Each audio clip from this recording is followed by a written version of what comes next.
Full Hindi आप लोगों का लास्ट टाइम हम लोगों ने 2 पोइट्री की थी। एक कव्वाली थी इस धरती की संतति और एक कविता की थी समता की ओर। तो आज थोड़ा इंटरेस्टिंग चीज़ करते हैं। एक स्टोरी बची हुई है आप लोगों की, बूढ़ी काकी। बाकी के जो 2 चैप्टर बचे हैं उसमें से एक है लेटर और एक है इंटरव्यू क्वेश्चंस, साक्षात्कार यानी इंटरव्यू क्वेश्चंस। तो वो जस्ट रीड करने जैसा ही हो जाएगा। तो ये जो बूढ़ी काकी है वो प्रेमचंद जी ने लिखी है। प्रेमचंद का नाम शायद आपने सुना होगा, बहुत फेमस राइटर थे। और उनकी जो स्टोरीज रहती थी ना वो इमोशनल रहती थी। मतलब गरीबों के साथ किस तरह से बिहेव किया जाता है, बुजुर्गों के साथ लोग कैसे बिहेव करते थे।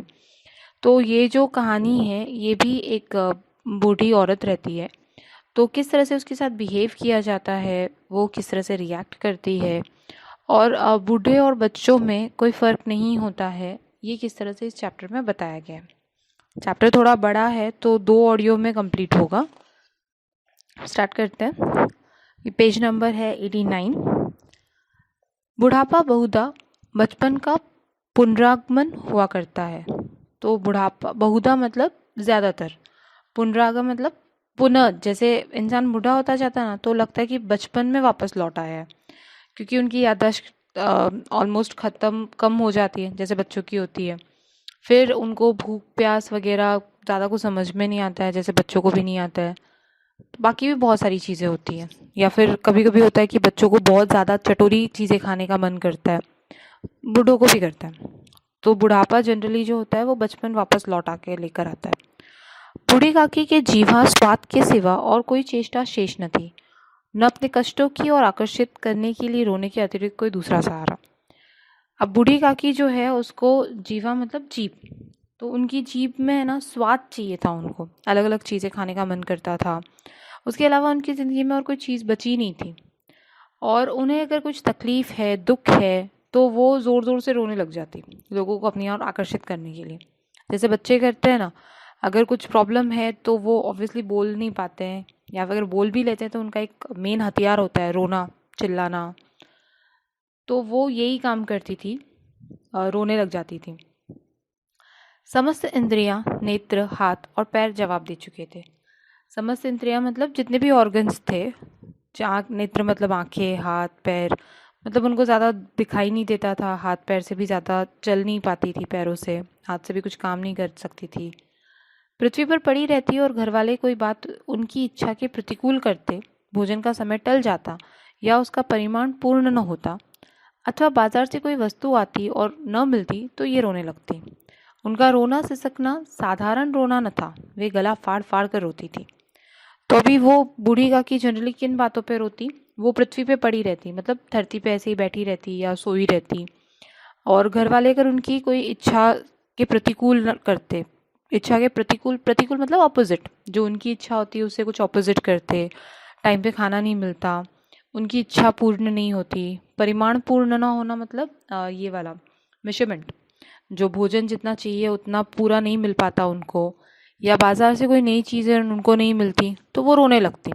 और ऐसे धीरे धीरे नहीं रोती जैसे कि जनरली बड़े इंसान लोग रोते हैं, गला फाड़ फाड़ के रोने लग जाते। अब उनकी लाइफ के बारे में बताया कि वो इस कंडीशन में पहुंचने से पहले या कंडीशन में कैसे पहुंची। उनके पतिदेव को स्वर्ग सिधारे कालांतर हो चुका था, मतलब उनके जो हस्बैंड थे और उनकी डेथ हो चुकी है। कालांतर मतलब काफ़ी काल बीत चुके थे, काफ़ी टाइम हो चुका था। बेटे तरुण हो होकर चल बसे थे, अब एक भतीजे के सिवाय और कोई न था। तो उनके जितने भी बेटे थे, तरुण मतलब जवान होने के बाद, तो वो भी एक एक करके जा चुके थे, चल बसे मतलब उनकी भी डेथ हो चुकी थी। अब उनके पास सिर्फ उनका एक भतीजा था और उनकी फैमिली में कोई नहीं बचा था उनका। तो उन्होंने पूरी जो उनकी प्रॉपर्टी थी वो उस भतीजे के नाम लिख दी थी। लिखाते समय तो भतीजे ने खूब लंबे चौड़े वादे किए थे कि ऐसे रखूंगा आपको, बहुत अच्छे से रखूंगा, आप टेंशन मत लो, वैसे वैसे टाइप के।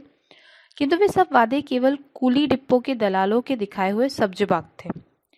कुली डिप्पो के दलालों मतलब अगर कोई सामान खरीदना है या कोई सामान बेचना है तो कैसे दुकानदार बहुत अच्छे से बोलता है कि नहीं बहन जी आप लेकर जाओ, इसमें क्या है, हम तो यहीं पर है, आपको कोई भी प्रॉब्लम होगी तो लेके आना, वैसे वैसे टाइप की है। और एक्चुअली अगर आपको प्रॉब्लम हो जाती है ना तो वो फिर उसमें ही प्रॉब्लम निकालने लगते हैं कि आपने ऐसे ही यूज़ किया होगा। सब्ज बाग मतलब सुनहरे सपने दिखाना जैसे। तो जो भतीजा था जब प्रॉपर्टी नाम कर रही थी बूढ़ी काकी, पहले तो उन्होंने बूढ़ी काकी को ऐसी तरह से प्रॉमिस किए कि मैं अच्छे से रखूँगा वगैरह वगैरह। यद्यपि उस संपत्ति की वार्षिक आय 150 रुपये से कम न थी, तथापि बूढ़ी काकी का पेट भर भोजन भी कठिनाई से मिलता था। तो अभी जो संपत्ति बूढ़ी काकी ने अपने भतीजे के नाम की थी, शायद वो घर वगैरह थे तो उनसे रेंट वगैरह जो आते थे, उसकी वार्षिक मतलब साल भर की इनकम जो थी, आय मतलब इनकम 150-200 रुपये, मतलब उस ज़माने के। ये स्टोरी तकरीबन लिखी थी प्रेमचंद्र जी की मृत्यु हुई है 1936 में। तो शायद अगर स्टोरी 90s में लिखी गई हो तो भी तब के ज़माने में, आज से 100 साल पहले 150-200 रुपये बहुत हुआ करते थे। तो उस जो ज़मीन थी या जो भी संपत्ति थी, उसकी साल भर की जो इनकम थी वो 150-200 रुपये थी। लेकिन फिर भी बूढ़ी काकी को ना पेट भर के खाना भी नहीं मिलता था। मतलब अपनी पूरा इतनी प्रॉपर्टी उसके नाम करने के बाद भी उनको ढंग से खाना नहीं मिल पा रहा था। इसमें उनके भतीजे पंडित बुद्धिराम का अपराध था अथवा उनकी अर्धांगिनी श्रीमती रूपा का, इसका निर्णय करना सहज नहीं है। मतलब अभी उनके भतीजे का नाम है बुद्धिराम, अर्धांगिनी मतलब वाइफ, तो उनकी वाइफ है रूपा। दोनों की गलतियां हैं, किसका है ये डिसाइड नहीं कर सकते। बुद्धिराम स्वभाव के सज्जन थे, किंतु उसी समय तक जबकि उनके कोष पर कोई आँच न आए। रूपा स्वभाव से तीव्र थी सही, पर ईश्वर से डरती थी, अतः बूढ़ी काकी को उसकी तीव्रता उतनी न खलती थी जितनी बुद्धिराम की भलमानस था।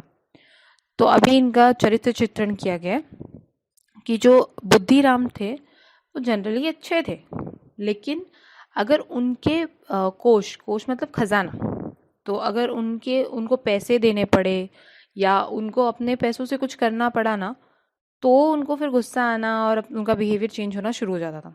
तो स्वभाव के सज्जन थे, किंतु उसी समय तक जब तक उनके पैसों पर कोई आँच ना आए, उनके पैसों से कुछ कमी ना हो जाए। रूपा जो थी स्वभाव की बहुत तीव्र थी, मतलब सीधे सीधे मुंह पे बोल देती थी, लेकिन वो ईश्वर से डरती थी। तो बूढ़ी काकी को उसकी तीव्रता उतनी नहीं खलती थी जितना कि बुद्धिराम की भलमानस था। वो ऐसा क्यों था? क्योंकि बुद्धिराम है ना, सबके सामने तो ऐसा भला अच्छा इंसान बनता था, लेकिन अगर उसको वो पैसे जो बूढ़ी काकी के ही द्वारा मिल रहे थे, वो पैसे भी वो खर्च करने को तैयार नहीं था। और रूपा जो थी वो तीव्र थी, मतलब मुंह पे बोल देती थी वगैरह, लेकिन ठीक है, वो तो बाहर से आई थी, वाइफ थी उसकी, लेकिन ये भतीजा तो उनका खुद का था और पूरी संपत्ति तो उन्होंने उसके नाम पे की थी। तो तीव्रता से उनको इतना डर नहीं लगता था जितना कि उनको ये उतनी खलती मतलब बुरा लगता था। तीव्रता से कोई इतनी प्रॉब्लम नहीं थी उनको, जितना कि बुद्धिराम अच्छा बनने की कोशिश कर रहा था, उससे प्रॉब्लम थी। बुद्धिराम को कभी कभी अपने अत्याचार का खेद होता था। विचारते कि इसी संपत्ति के कारण मैं इस समय भलमानुस बना बैठा हूँ। लड़कों को बूढ़ों से स्वाभाविक विद्वेष होता ही है, और फिर जब माता पिता का यह रंग देखते तो वे बूढ़ी काकी को और सताया करते। तो अभी जो बुद्धिराम है उसको मतलब कभी कभी लगता कि यार मैं बूढ़ी काकी के ऊपर अत्याचार कर रहा हूँ, अच्छा नहीं कर रहा हूँ, ये जो पूरी संपत्ति है ये तो उनकी दी हुई है और उनकी वजह से ही मैं ऐसे अच्छे से फला फुला बैठा हूँ, भलमानस मतलब अच्छा आदमी बनकर बैठा हूँ।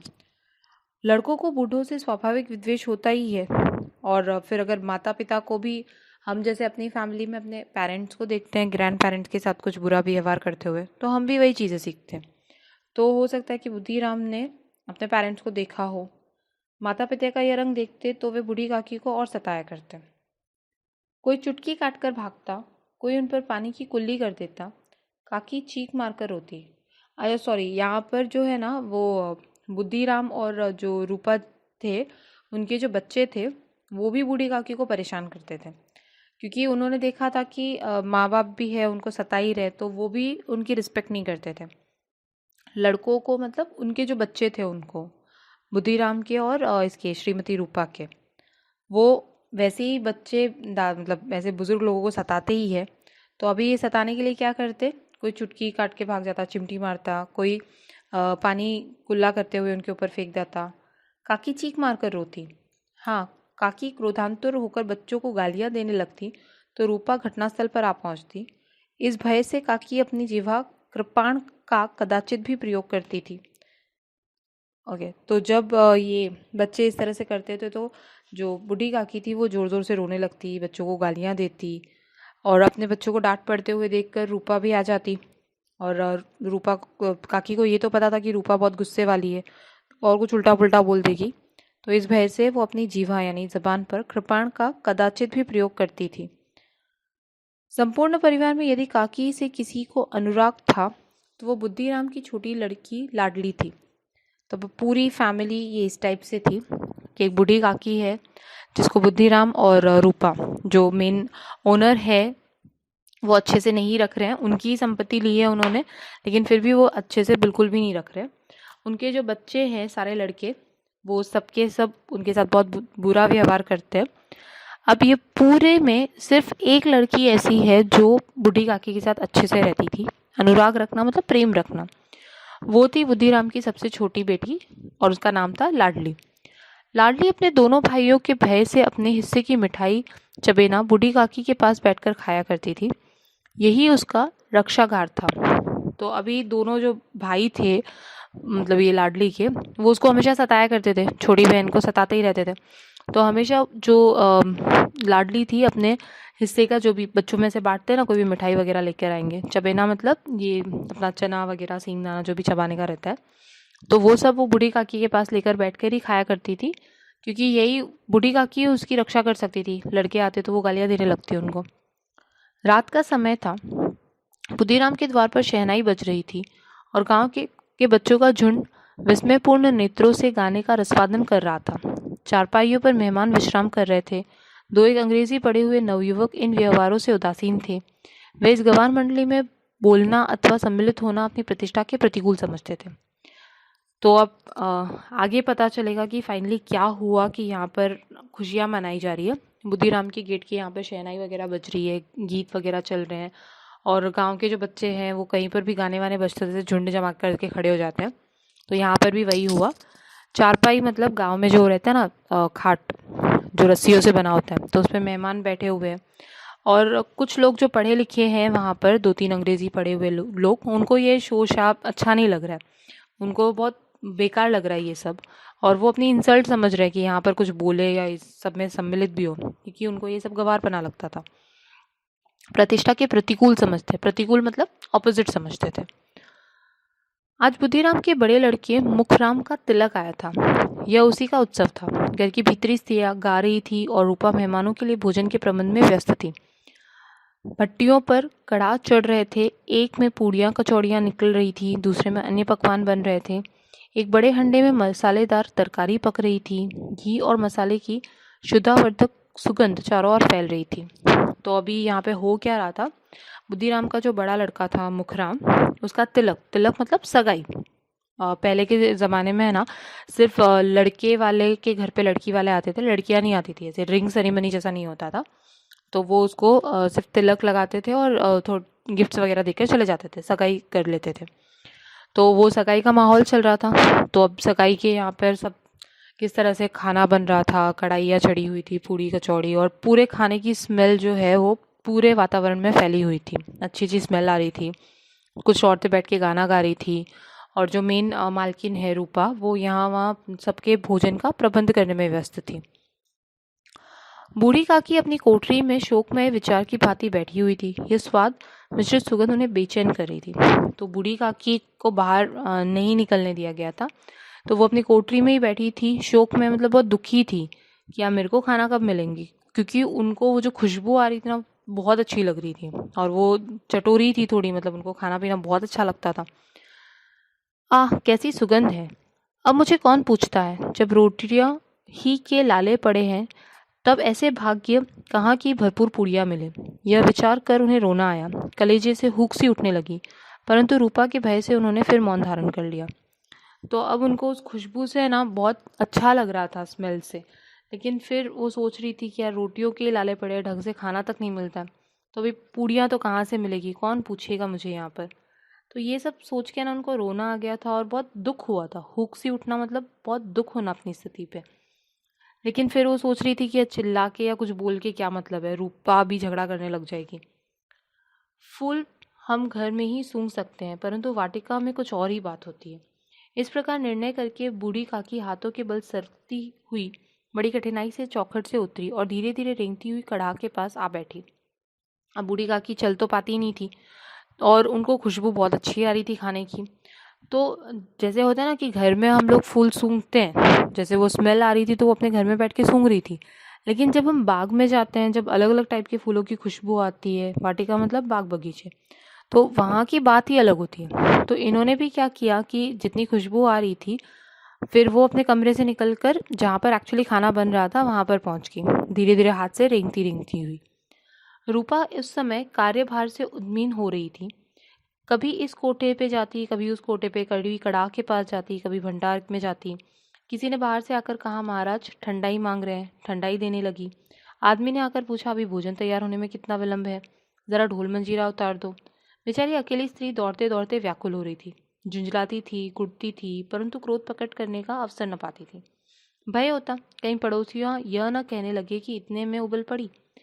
तो अब जो रूपा की है वो स्थिति कैसी है, जैसे जनरली भी घर में कोई फेस्टिवल होता है तो औरतों को ही सबसे ज़्यादा काम पड़ता है, यहाँ वहाँ भागती रहती है।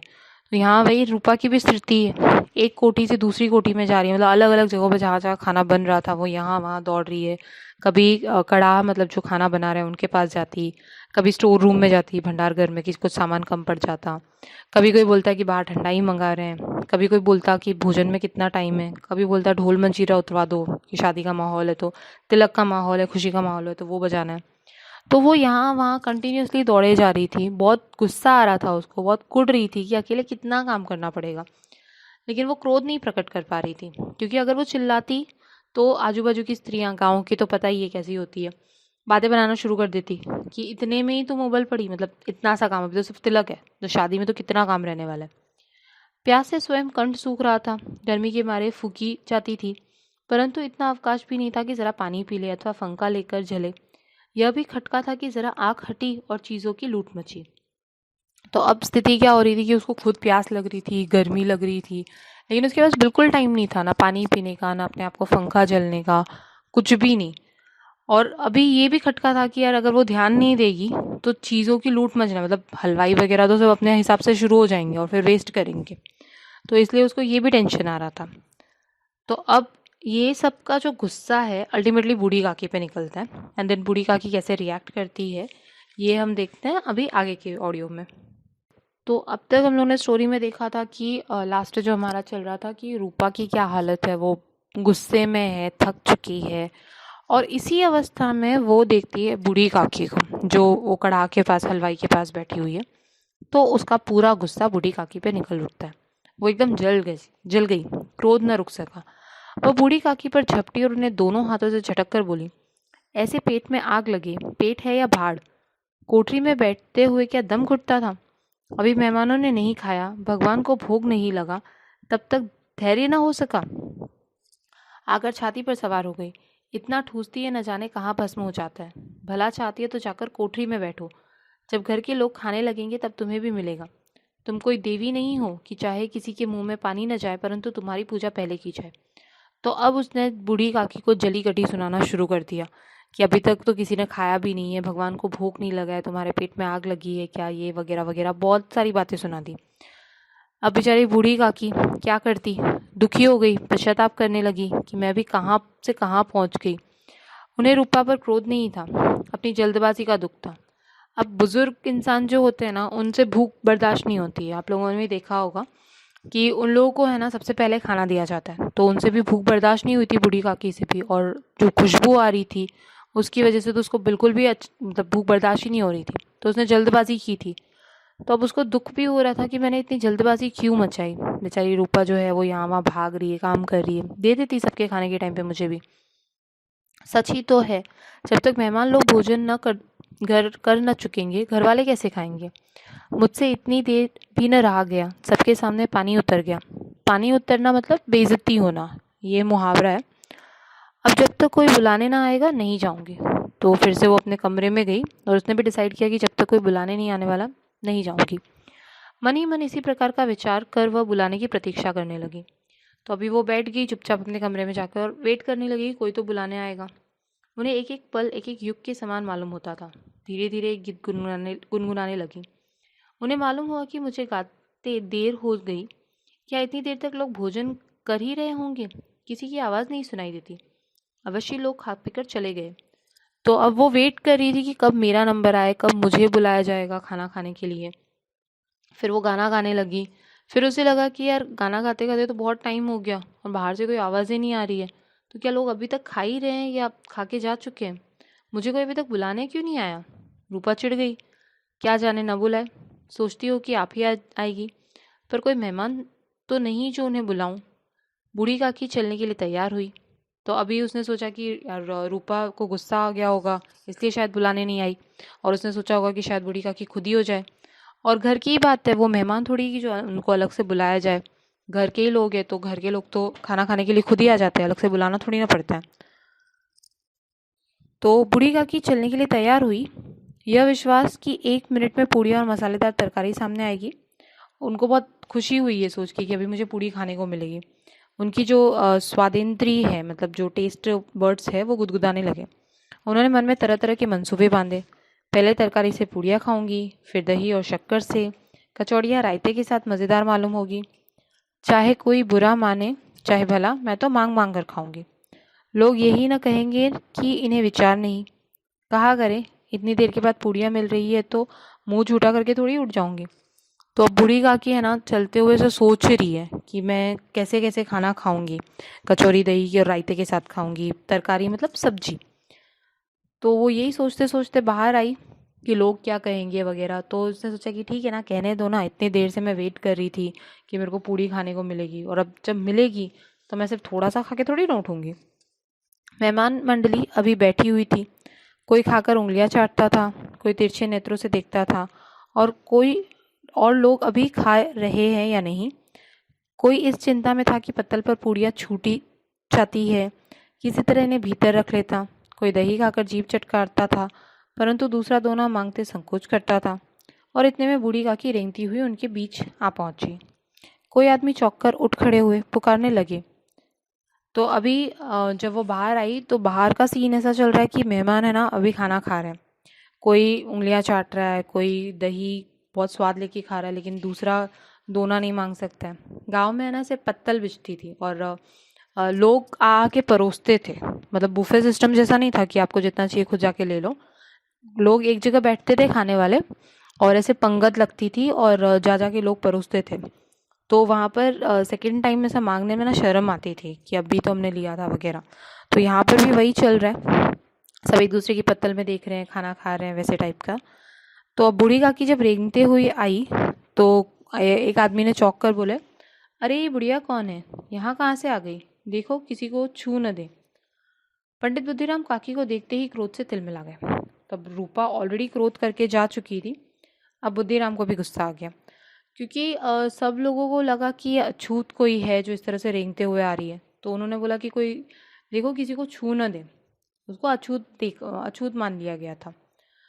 थाल को ज़मीन पर पटक दिया, और पूड़ियों का थाल लिए खड़े थे, थाल को ज़मीन पर पटक दिया, और जिस प्रकार निर्दयी महाजन अपने किसी बेईमान और भगोड़े कर्जदार को देखते ही झपट कर उसका टेटुआ पकड़ लेता है, उसी तरह लपक कर उन्हें अंधेरी कोठरी में धम से पटक दिया।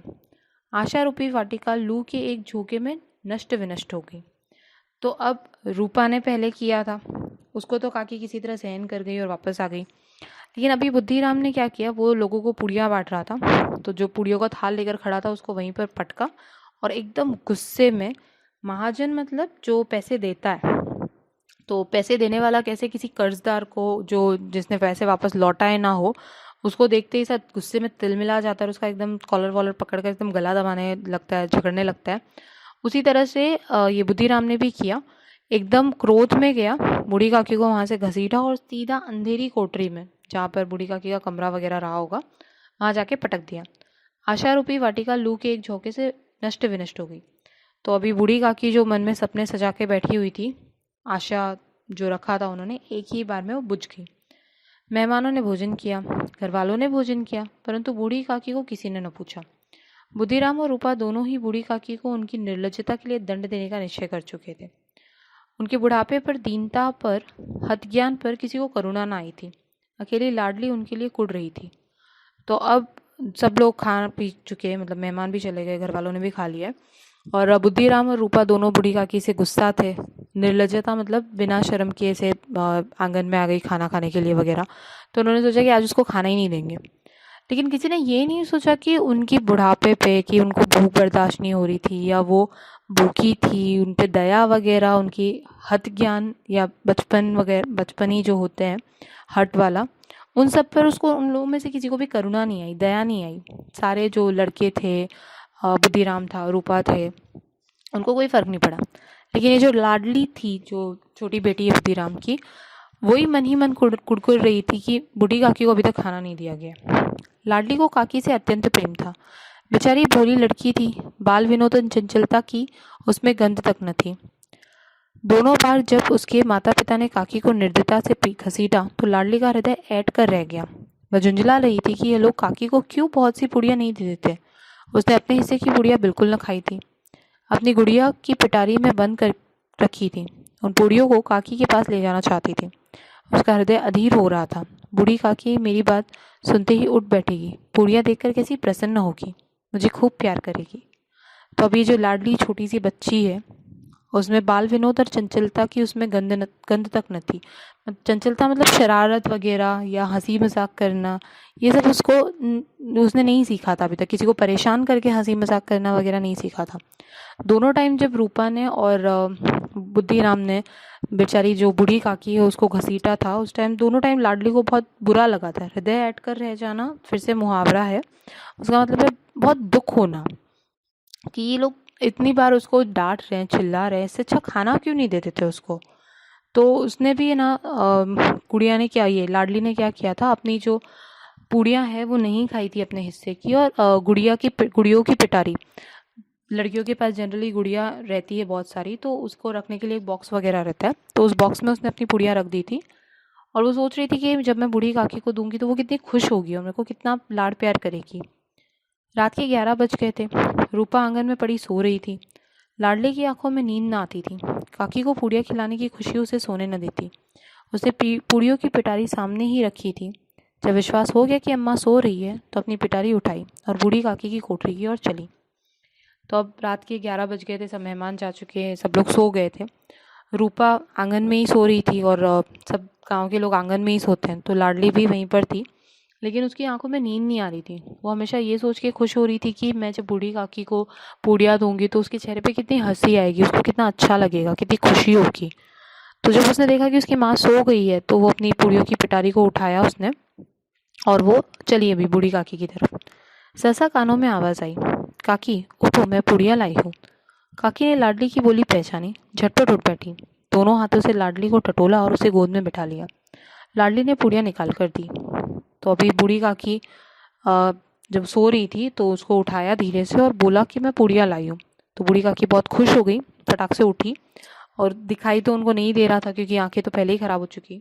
तो ऐसे हाथ लगाकर टच करके देखा और उसको, लाडली को गोद में बिठाया। काकी ने पूछा, क्या तुम्हारी अम्मा ने दी है? नहीं, यह मेरे हिस्से की है। काकी पूड़ियों पर टूट पड़ी। 5 मिनट में पिटारी खाली हो गई। लाडली ने पूछा, काकी पेट भर गया? तो अभी वो बूढ़ी काकी इतनी ज़्यादा भूखी थी, एक बार सिर्फ उसने पूछा कि किसने दी पूड़िया, तुम्हारी माँ ने दी है? तो उसने बोला नहीं, मैं अपने हिस्से से लाई हूँ। उसके बाद जो काकी है वो फटाफट खाने लगी और पूरी पिटारी 2 मिनट में, 5 मिनट में उसने खाली कर दी। अब लाडली ने पूछा कि आपका पेट भर गया है क्या? जैसी थोड़ी सी वर्षा ठंडक के स्थान पर और भी गर्मी पैदा कर देती है, उसी भांति इन थोड़ी पूड़ियों ने काकी की शुद्धा और इच्छा को और उत्तेजित कर दिया। बोली, नहीं बेटी, जाकर अम्मा से और मांग लाओ। तो थोड़ा सा खाना खा के ना उनकी भूख और ज़्यादा बढ़ गई थी। जैसे स्टार्टिंग में अपने यहाँ पे बारिश होती है ना, तो एक बारिश हो जाती है तो गर्मी और ज़्यादा निकलती है। अगर कंटिन्यूसली बारिश होती है तो फिर मौसम ठंडा हो जाता है। लेकिन पहली बारिश के बाद आपने नोटिस किया होगा कि गर्मी और ज़्यादा बढ़ जाती है। तो वही बूढ़ी काकी के साथ भी हुआ। थोड़ा सा खाना मिला तो उनकी भूख और बढ़ गई और उन्होंने बोला कि जाओ अपनी अम्मा से और मांग लाओ। लाडली ने कहा, अम्मा सोती है, जगाऊंगी तो मारेगी। काकी ने पिटारी को फिर टटोला। उसमें कुछ खुरचन गिरे थे, उन्हें निकाल के वे खा गई। बार बार होठ चाटती थी, चटकारे भरती थी। तो अभी लाडली ने बोला कि नहीं, मम्मी को नहीं जगा सकती हूँ, वो सो चुकी है, और अगर मैं उठाऊंगी और बोलूँगी कि काकी ने पूड़ियाँ मांगी तो और भड़क जाएगी और मेरे को पीटने वाली है। तो अब काकी ने क्या किया, जो जिस पिटारी में रखी थी पूड़ियाँ, तो थोड़े बहुत टुकड़े उकड़े गिरे थे तो वो निकाल के खा लिए और ऐसे टेस्ट ले लेके उनको और खा रही थी, चटकारे भर रही थी। हृदय महसूस रहा था कि और पूड़ियाँ कैसे पाऊँ। संतोष सेतु जब टूट जाता है तब इच्छा का बहाव अपरिमित हो जाता है। मतवालों को मद का स्मरण करना उन्हें मदांत बनाता है। काकी का अधीर मन इच्छा के प्रबल प्रभाव में बह गया। हृदय में सोचना वापस एक मुहावरा है, मतलब बहुत तकलीफ होना, किसी चीज़ को पाने की इच्छा रखना और वो चीज़ जब नहीं मिलती है तब हम सिर्फ है ना हृदय में सोच के रह जाते हैं, मतलब सिर्फ सोच के रह जाते हैं उस बारे में। तो अभी वो और पूड़ियाँ खाना चाहती थी। संतोष मतलब अभी तक जो उन्होंने धैर्य रखा हुआ था कि यार नहीं खाना दिया, चलो कुछ नहीं, तो वो अब टूट गया था क्योंकि उसको थोड़े से खाने का टेस्ट आ चुका था।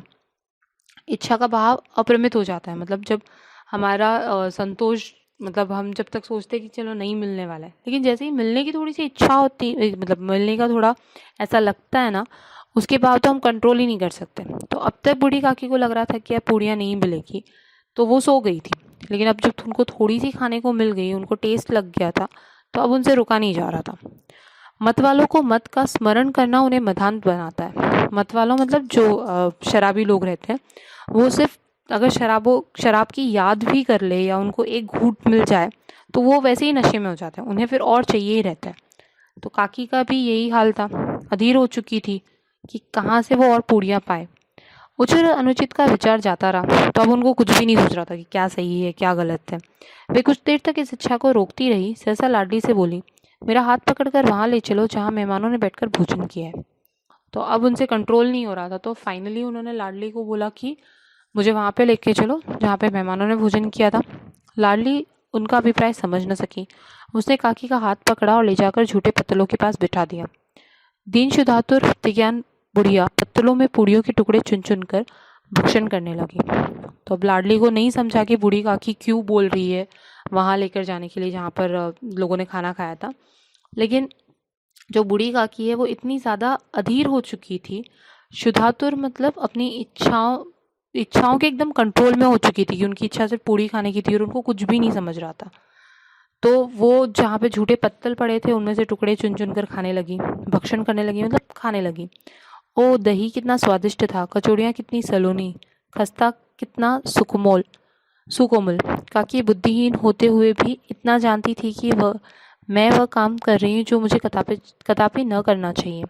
मैं दूसरों की झूठी पत्तल चाट रही हूँ, परंतु बुढ़ापा, तृष्णा, रोग का अंतिम समय है जब स्मरण इच्छाएं एक ही केंद्र में लगती है। बूढ़ी काकी में यह केंद्र उनकी स्वादेंद्रियां थी। तो अब वो खाते जा, मतलब झूठी पत्तलों में से थोड़ा थोड़ा जो भी बचा कुचा था वो टेस्ट करते जा रही थी और बोल रही थी कि ये सब कितना अच्छा था वगैरह वगैरह। तो बूढ़ी काकी को पता था कि ये गलत है, मतलब इस तरह से झूठी पत्तल में से उनको नहीं चाट के खाना चाहिए। लेकिन जो बुढ़ापा होता है ना, वो तृष्णा रोग, मतलब जो इच्छाएं होती है वो अनकंट्रोलेबल हो जाती है और किसी एक जगह पर आकर अटक जाती है। आपके भी अगर घर में बुजुर्ग होंगे, बुजुर्ग मतलब 80 प्लस वाले, तो उन लोगों में व्यवहार में आप लोगों ने भी बहुत सारे चेंजेस देखे होंगे। तो जो बूढ़ी काकी की सारी इच्छाएं ना एक केंद्र पे आ गई थी, स्वादानेंद्रिय, मतलब सिर्फ टेस्ट, उनको अच्छा खाना चाहिए था बस। ठीक उसी समय रूपा की आंखें खुली। उसे मालूम हुआ कि लाडली मेरे पास नहीं है। वह चौंकी, चारपाई के इधर उधर ताकने लगी कि कहीं नीचे तो नहीं गिर पड़ी। उसे वहां न पाकर वो उठी तो क्या देखती है कि लाडली झूठे पत्तलों के पास चुपचाप खड़ी है। तो अभी उसी टाइम पे रूपा है वो जाग गई है और उसने देखा कि यहाँ वहाँ बच्ची कहीं नीचे तो नहीं गिर गई है। तो वो खड़ी होके देखती है तो बूढ़ी काकी, मतलब उसको रूपा दिख गई और फिर आगे बूढ़ी काकी भी दिख गई जो पूड़ियों के टुकड़े उठा उठा कर खा रही है।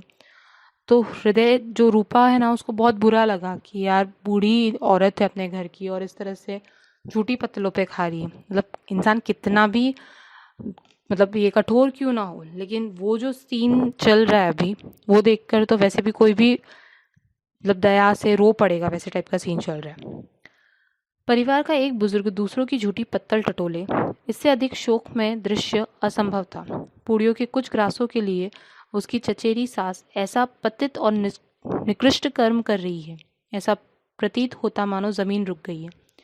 तो उसने देखा कि यार हम लोग ने सबको खिलाया, इतने मेहमानों को खिलाया, सब किया, लेकिन एक बुजुर्ग औरत को हम नहीं खिला पाए।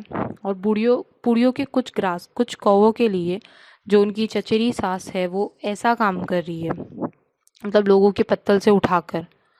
तो ये सब देखकर ना ऐसा लगा कि पूरी ज़मीन रुक गई। बहुत बड़ा शॉक लगा उसको। ज़मीन रुक जाना सच्ची में नहीं रुकी, शॉक लगना, बहुत सदमा पहुंचना।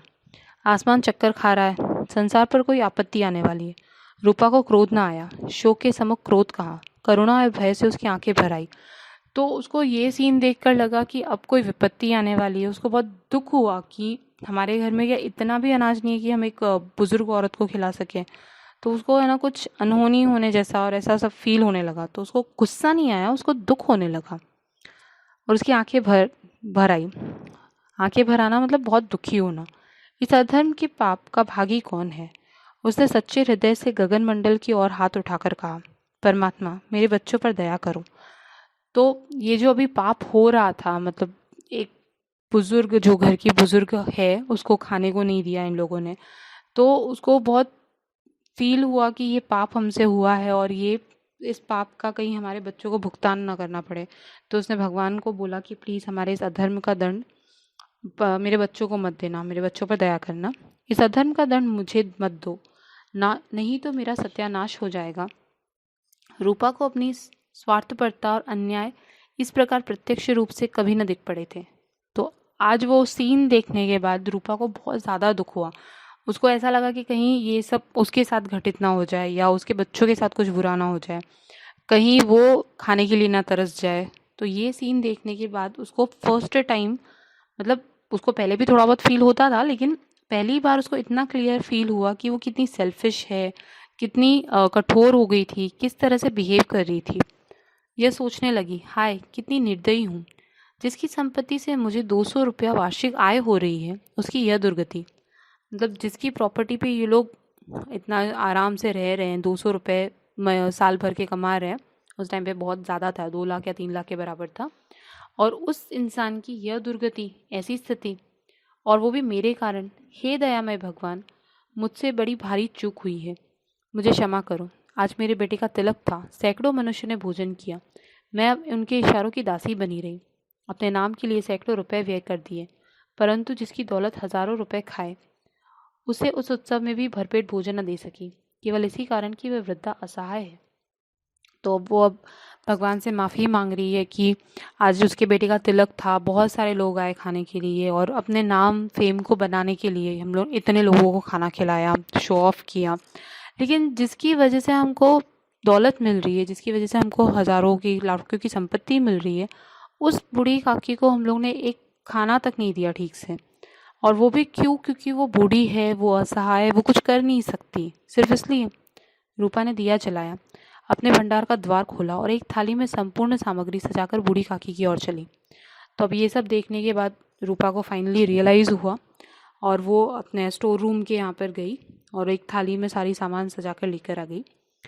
रूपा ने कंठावरुद्ध स्वर में कहा, मतलब एकदम कंठावरुद्ध, मतलब एकदम गला भरा आया था, दुखी मन से बोला, काकी उठो, भोजन कर लो। मुझसे आज बड़ी भूल हुई, उसका बुरा न मानना। परमात्मा से प्रार्थना कर दो कि वह मेरा अपराध क्षमा कर दे।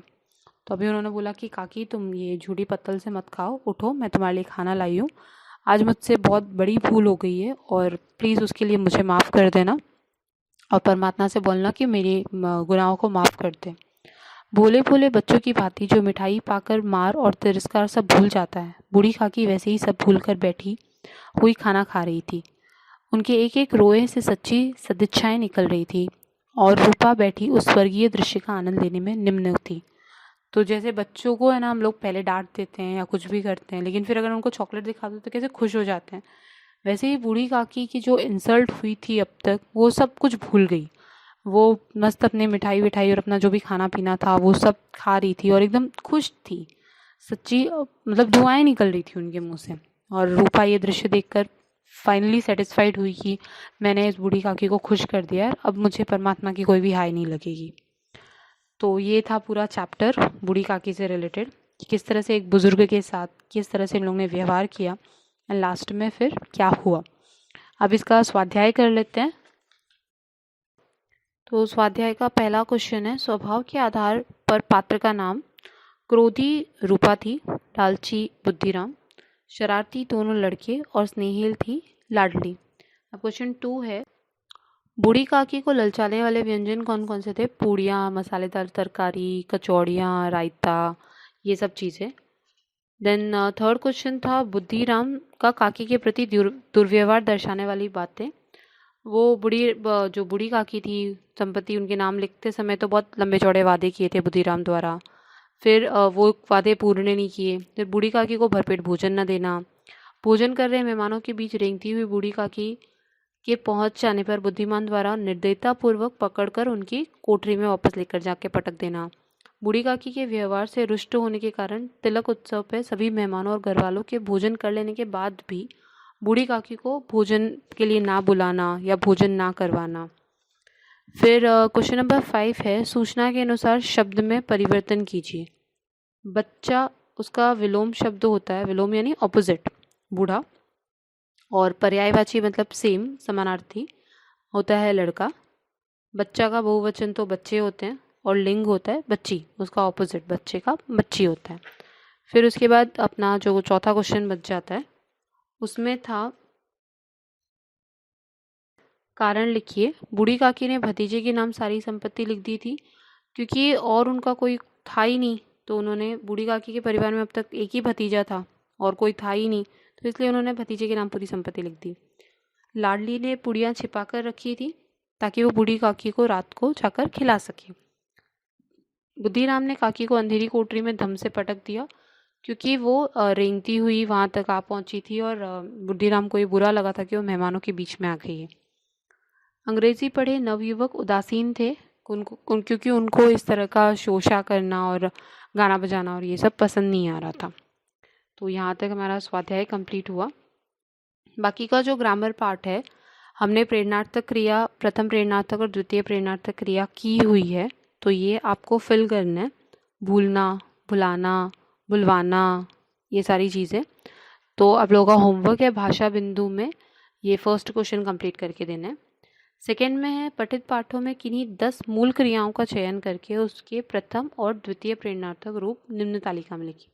अगर आता है तो ये भी ट्राई कर लेना, नहीं तो एटलीस्ट फर्स्ट वाला तो करके सेंड करना है आपको।